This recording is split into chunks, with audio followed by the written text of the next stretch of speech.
மூன்றாவது அதிகாரம் 2வது வசனம், மனம் திரும்புங்கள், பரலோக ராஜ்யம் சமீபித்திருக்கிறது. இந்த வசனம் அநேக இடங்களில் பிரசங்கிக்கப்பட்டு அநேக இடங்களில் கேட்டிருக்கிறோம். நம்ம அநேக இடங்களில் இந்த வசனங்களை நம்ம கேட்டிருக்கிறோம், அநேக இடங்களில் பிரசங்கிக்கப்படுகிறது.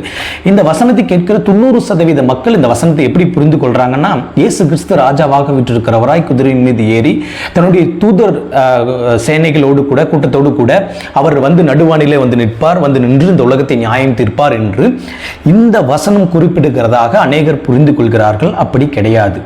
அநேக இடத்துல அந்த மாதிரியான வசனங்கள் இருக்கிறது. அவர் ராஜாவாக வரப்போகிறார், இந்த உலகத்தை நியாயம் தீர்க்க போகிறார், வெளிப்படுத்தல போன்ற பல அதிகாரங்கள் அந்த மாதிரியான விஷயங்கள் கொடுக்கப்பட்டிருக்கிறது. ஆனால் இந்த வசனத்திலே அப்படி குறிப்பிடப்படவில்லை. இந்த வசனம் 2 வகையாக நம்ம எடுத்துக்கொள்ளலாம், 2 டைமென்ஷன்ல நம்ம எடுத்துக்கொள்ளலாம்.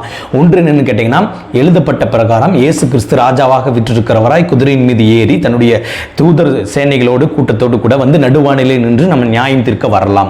அது ஒரு வகையில் நம்ம எடுத்துக்கலாம். பரலோக ராஜ்யம் நமக்கு சமீபமாக இருக்கிறது.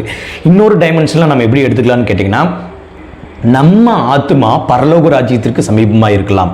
நல்லா புரிஞ்சுக்குங்க, பரலோக ராஜ்யம் நமக்கு சமீபமாக இருக்கலாம், அல்லது நம்ம ஆத்மா பரலோக ராஜ்யத்திற்கு சமீபமாக இருக்கலாம். என்னடா அவன் பயப்படுத்துறான்னு சொல்லி நீங்க நினைச்சுக்காதீங்க.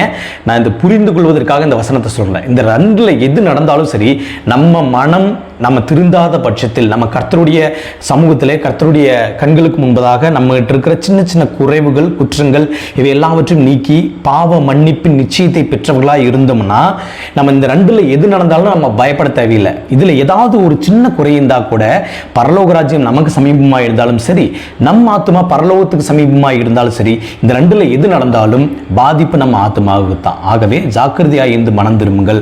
கர்த்தருடைய ராஜ்யம் சமீபமாக இருக்கிறது. தேவன் தாமே சிறு செய்தி ஆசீர்வதிப்பாராக. ஆமீன்.